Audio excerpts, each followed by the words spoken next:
All of you. आज हम फिर से हाजिर हुए हैं बीए सेकेंड ईयर हिस्ट्री की ऑनलाइन क्लास को लेकर। आज का जो हमारा टॉपिक है वो मध्यकालीन भारत का इतिहास से लिया गया है। और जो टॉपिक है हमारा वो है नूरजहाँ का मुग़ल दरबार पर प्रभाव। तो आज हम मुग़ल काल की ताकतवर महिला नूरजहाँ के बारे में चर्चा करेंगे। तो इससे पिछले वीडियो में हमने जहांगीर के संबंध में जानकारी प्राप्त की थी कि अकबर की मृत्यु के पश्चात जो जहांगीर है वो मुग़ल बादशाह बनता है 1605 में। तो इस प्रकार 1605 में अकबर की मृत्यु के पश्चात जहांगीर मुग़ल बादशाह बनाया जाता है।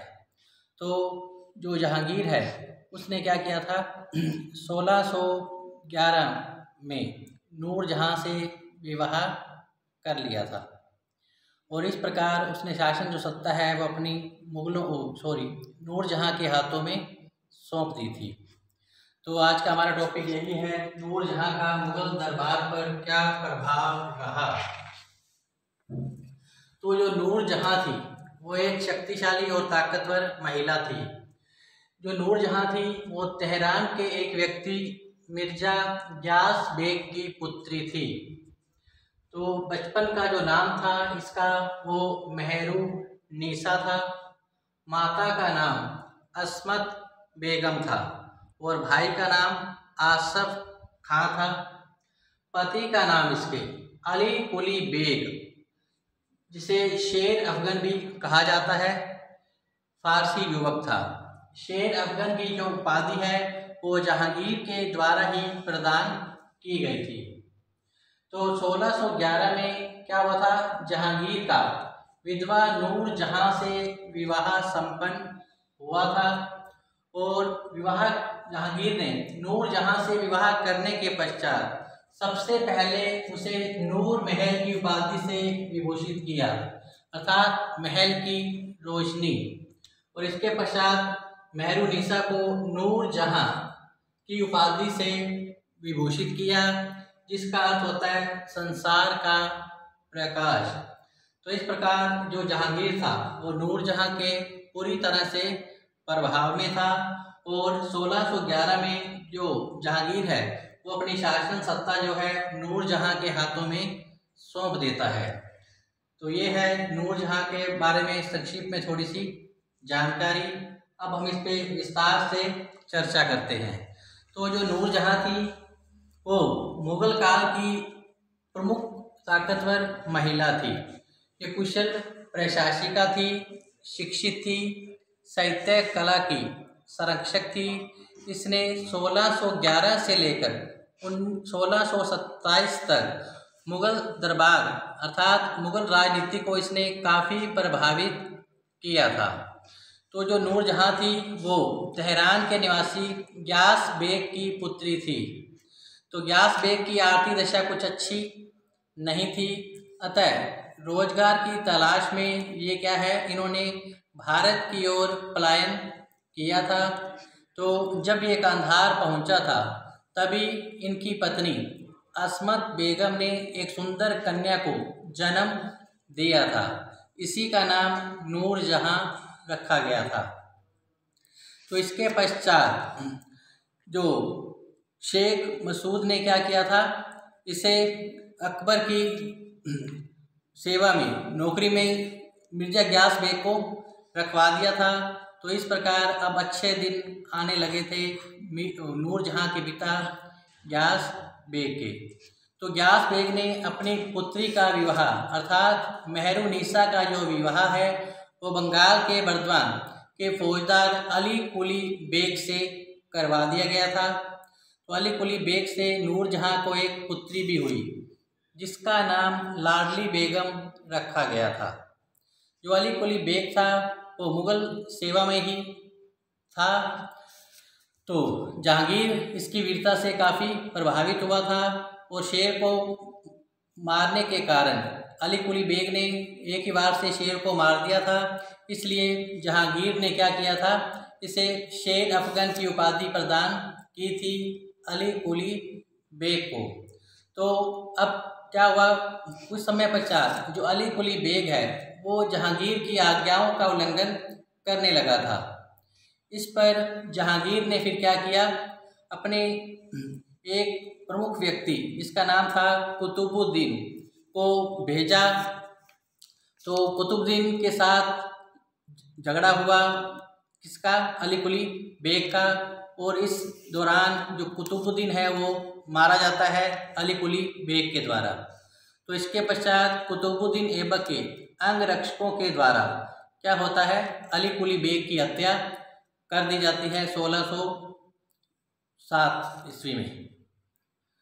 तो इस प्रकार इसकी मृत्यु के पश्चात ये जो नूरजहाँ है, एक बार नवरोज के अवसर पर जहांगीर जो है इसे देखता है नूरजहाँ को, और इससे क्या होता है, काफ़ी प्रभावित होता है। और फिर बाद में 1611 में जो जहांगीर है वो नूरजहाँ से क्या कर लेता है, विवाह कर लेता है, और जो शासन सत्ता है वो उसे उसके हाथों में सौंप देता है, और मेहरुन्निसा को नूर महल और नूरजहाँ की उपाधि से भी नवाजा जाता है।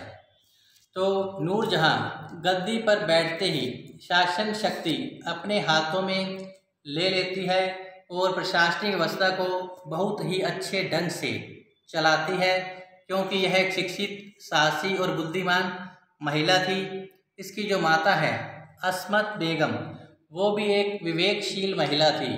तो जो नूरजहाँ है वो अपनी माता अस्मत बेगम की सलाह से ही शासन कार्यों का संचालन करती थी। तो इस प्रकार नूरजहाँ का जहांगीर से विवाह होने के पश्चात क्या होता है, 1611 से लेकर 1627 ईस्वी तक जो प्रशासनिक शक्तियां हैं वो नूरजहाँ के हाथों में ही रहती हैं, और जो जहांगीर है वो नाम मात्र का शासक बनकर रह जाता है, अर्थात कठपुतली बनकर रह जाता है। अब प्रशासनिक हर एक प्रशासनिक कार्य चाहे वो किसी भी संबंध में क्यों ना हो, अब उसमें नूरजहाँ की ही सलाह ली जाती थी और वो ही आज्ञा प्रमाण जारी किया करती थी। तो अब है नूरजहाँ का प्रभुत्व एवं प्रभाव। तो नूरजहाँ का प्रभुत्व एवं प्रभाव क्या रहा मुगल दरबार पर, यही हमारा आज का क्या है, टॉपिक है। तो सबसे पहले नूरजहाँ ने क्या किया, शासन व्यवस्था पर अपना पूर्ण नियंत्रण क्या कर लिया था, स्थापित कर लिया था। तो नूरजहाँ एक बुद्धिमान, शिक्षित और साहसी महिला थी। अतः जहांगीर से विवाह करने के पश्चात उसने शासन पर क्या रखा, अपना पूर्ण नियंत्रण स्थापित किया था। जहांगीर कहा भी करता था कि मैंने अपने साम्राज्य को नूरजहाँ के हाथों में 1 सेर शराब और आधा सेर मांस में बेच दिया है। तो पता चलता है कि जहांगीर नूरजहाँ के प्रभाव से कितना प्रभावित था और कितना आकर्षित था, और यही कारण है कि जहांगीर ने शासन सत्ता जो है वो नूरजहाँ के हाथों में सौंप दी थी, और नूरजहाँ ने इस शासन सत्ता को बहुत ही अच्छे ढंग से चलाया भी। तो क्या होता है कि शासन पर नियंत्रण रखते हुए नूरजहाँ क्या करती है, अब नूरजहाँ का जो नाम है वो सिक्कों पर जहांगीर के नाम के साथ साथ अब क्या होने लगा था, अब अंकित होने लगा था। शासन की समस्त शक्तियाँ जो नूरजहाँ है वो अपने हाथों में ही ले लेती है और स्वतंत्रता का व्यवहार करती है। और नूरजहाँ का जो जहांगीर का नूरजहाँ का जो नाम सिक्कों पर अंकित होने के साथ साथ शाही फरमान भी जारी होने लगते हैं नूरजहाँ के द्वारा, और पदाधिकारियों, इसके अलावा अमीरों को ये जो नूरजहाँ थी अब क्या किया करती थी, आदेश देती रहती थी। तो इस प्रकार नूरजहाँ ने शासन शक्ति को अपने हाथ में ले लिया था और मनमाना व्यवहार अब वो प्रशासन में करने लगी। प्रशासन के हर उचित कार्यों पर वो देख रेख करती थी। अब है नंबर 2, नूरजहाँ जुनता, जिसे कि इतिहास में नूरजहाँ का गुट के नाम से भी जाना जाता है। तो यह जो गुट है 1611 से लेकर 1622 ईस्वी तक क्या बना रहा, शक्तिशाली बना रहा था, और इसके पश्चात यह गुट बिखर गया था। तो जो नूरजहाँ का जो गुट था वो काफ़ी शक्तिशाली था, जिसमें पिता गयास बेग शामिल थे। नूरजहाँ के अलावा इसमें पिता गयास बेग, माता अस्मत बेगम।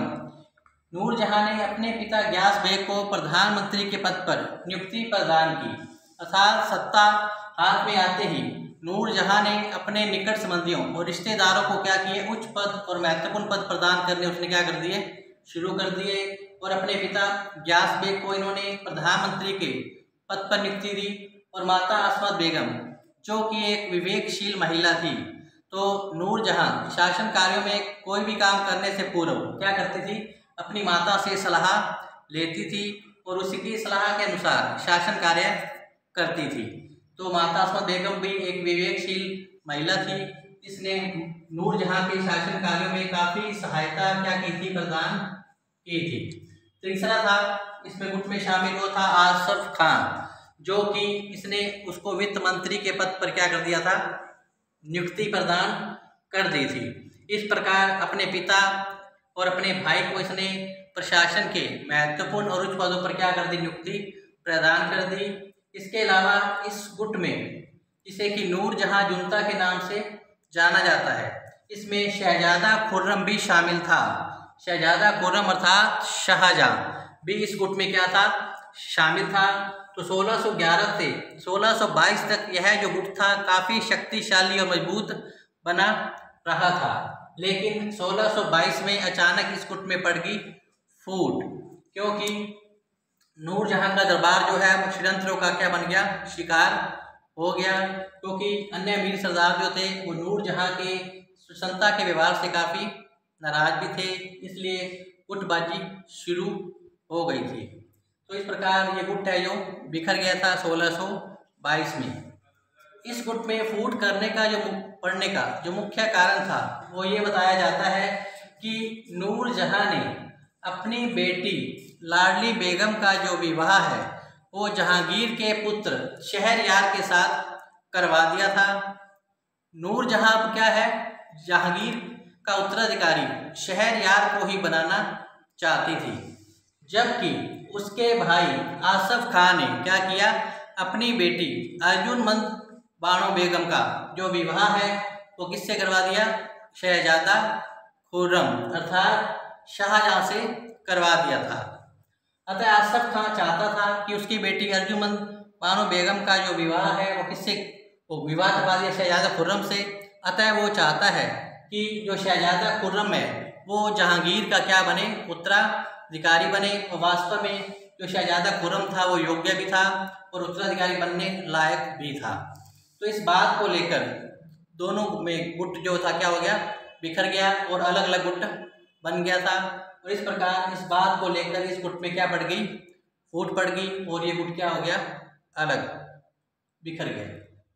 तो आइए अब हम चलते हैं नूरजहाँ का शासन व्यवस्था पर क्या अच्छा प्रभाव रहा और उसके क्या दुष्परिणाम निकले। तो सबसे पहले चलते हैं नूरजहाँ का शासन पर अच्छा प्रभाव।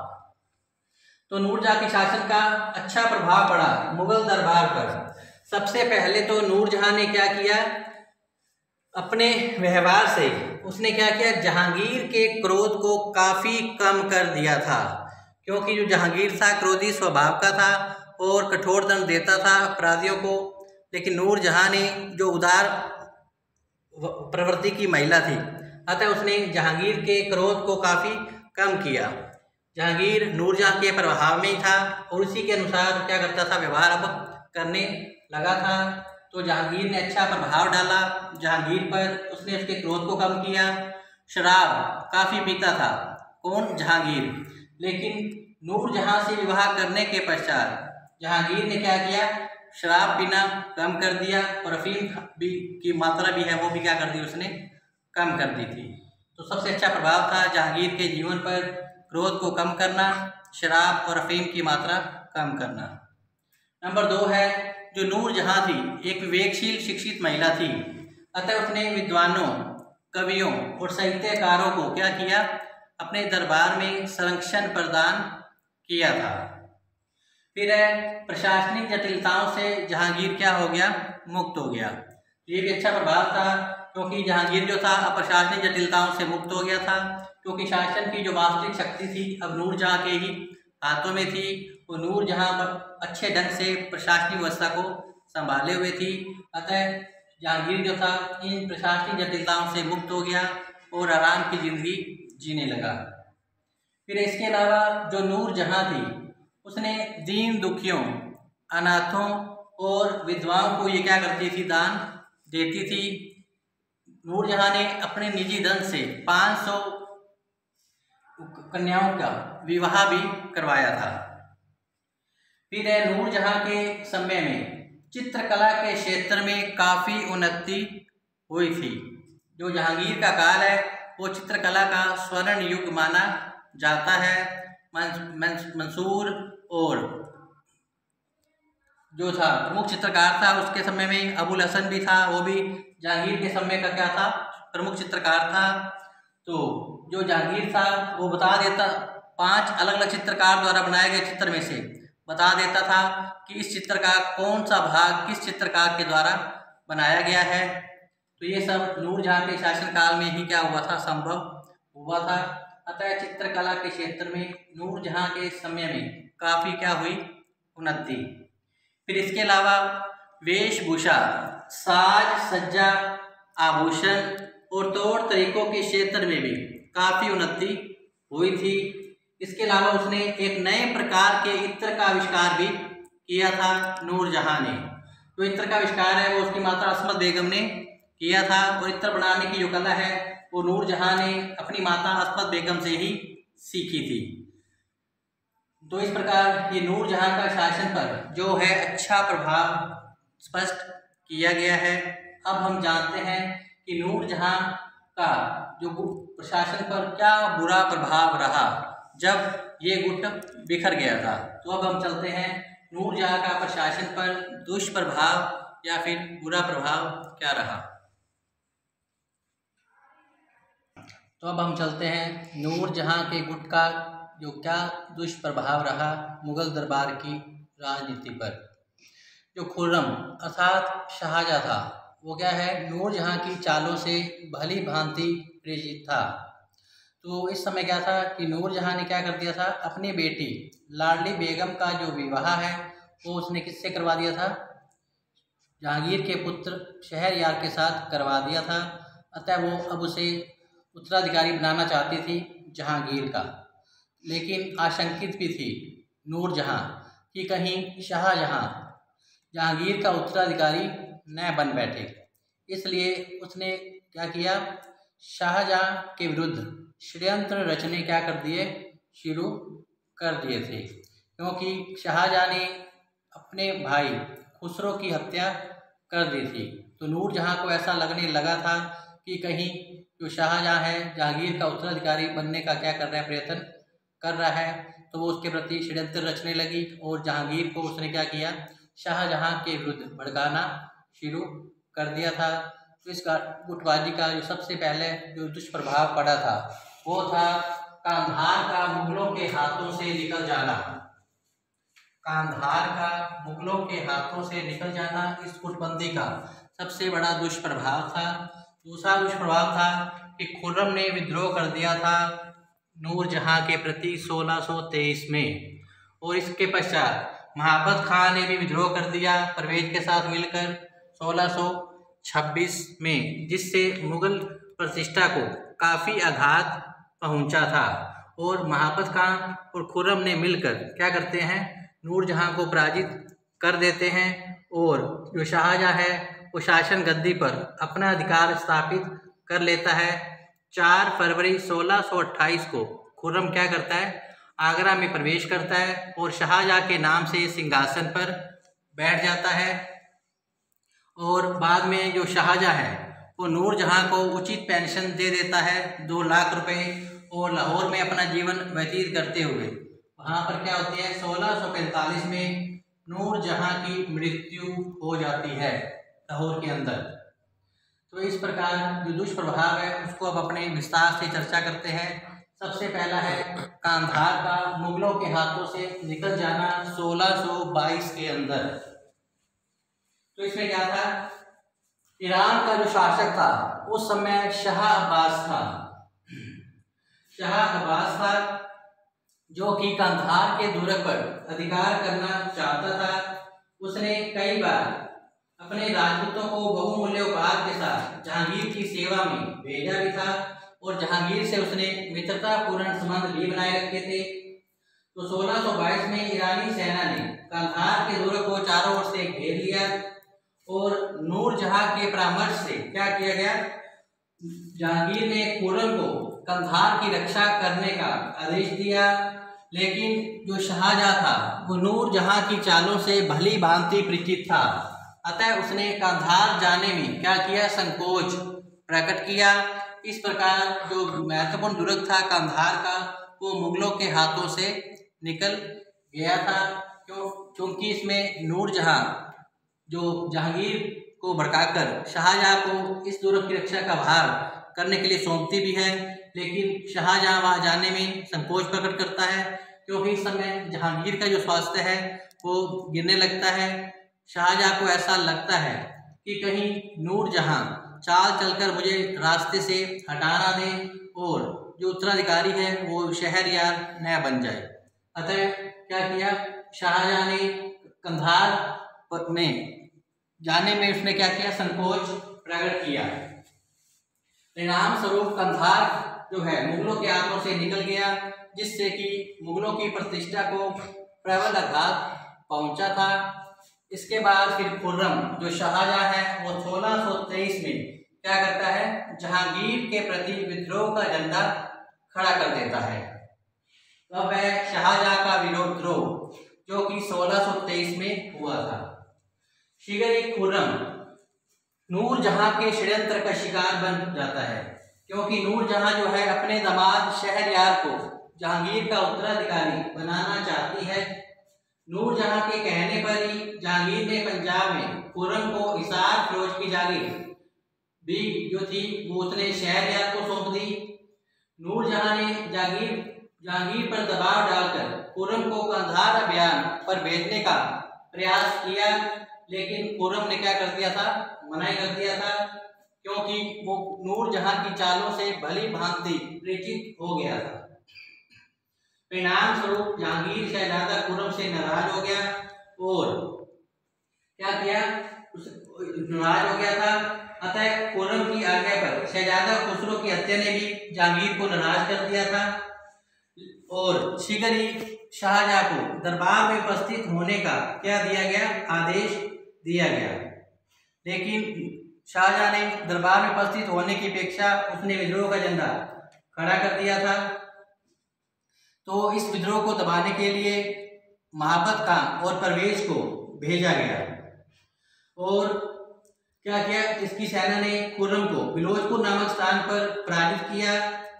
खुर्रम ने रोहतासगढ़, असीरगढ़ के दौरे पर कब्जा कर लिया। शहजादा खुर्रम मलिक अंबर की सहायता से उसने अहमदनगर पर भी अधिकार कर लिया और बुरहानपुर का घेरा भी डाल दिया। महाबत खां और परवेज के पहुंचने पर उसे घेरा उठाना पड़ा खुर्रम को और उसे बाग घाट में क्या लेनी पड़ी, शरण भी लेनी पड़ी थी। निराश होकर खुर्रम ने क्या किया, जहांगीर से क्षमा याचना कर ली और जहांगीर के आदेश पर खुर्रम ने क्या किया, रोहतासगढ़, असीरगढ़ का जो दुर्ग है वो जहांगीर को सौंप दिया था और अपने दोनों पुत्रों दारा शिकोह और औरंगजेब को बंधक के रूप में जहांगीर के पास छोड़ दिया था। शाहजहां ने, और इस प्रकार खुर्रम को क्षमा कर दिया गया और उसे क्या किया गया, बाल घाट का जो शासक है वो नियुक्त कर दिया गया था खुर्रम को। इस प्रकार शाहजहां का जो विद्रोह है वो असफल रहता है। महाबत खां और परवेज के द्वारा उसे पकड़कर जहांगीर के समक्ष प्रस्तुत किया जाता है। तो क्षमा याचना के पश्चात उसे बाल घाट का शासक क्या है, नियुक्त कर देता है जहांगीर। इसके पश्चात जो नूरजहां है वो महाबत खां की बढ़ती हुई शक्ति से आशंकित हो जाती है। तो अब वो परवेज और महाबत खां को अलग अलग करने का क्या करती है, षड्यंत्र रचती है, क्योंकि वो नहीं चाहती कि जो महाबत खां है वो परवेज को जहांगीर का उत्तराधिकारी बना दे। अतः उसने क्या किया, नूरजहां ने जहांगीर के कहने पर उसने इन दोनों को अलग अलग करवा दिया था, जिसका परिणाम क्या निकला, महाबत खां ने भी क्या कर दिया, जहांगीर के प्रति 1626 में विद्रोह का झंडा खड़ा कर दिया। अब खुर्रम के विद्रोह के दमन के बाद जो महाबत खां की शक्ति थी वो काफ़ी बढ़ गई थी, जिससे नूरजहां काफ़ी क्या हुई, चिंतित हुई। अतः उसने महाबत खां और शहजादा परवेज खां को क्या किया, उसने अलग अलग करने का निश्चय किया, क्योंकि वो नहीं चाहती थी कि जो महाबत खां है वो जहांगीर का उत्तराधिकारी बन जाए। अतः महाबत खां और परवेज को उसने अलग करने के लिए क्या किया, महाबत खां को तो उसने बंगाल के सूबेदार के पद पर नियुक्त कर दिया था और परवेज को बुहरानपुर में नियुक्ति प्रदान कर दी। इस प्रकार दोनों को, महाबत खां और परवेज को अलग अलग कर दिया गया। महाबत खां को बंगाल का सूबेदार और परवेज को कहाँ का कर दिया गया, बुहरानपुर में नियुक्ति क्या कर दी गई, प्रदान कर दी गई।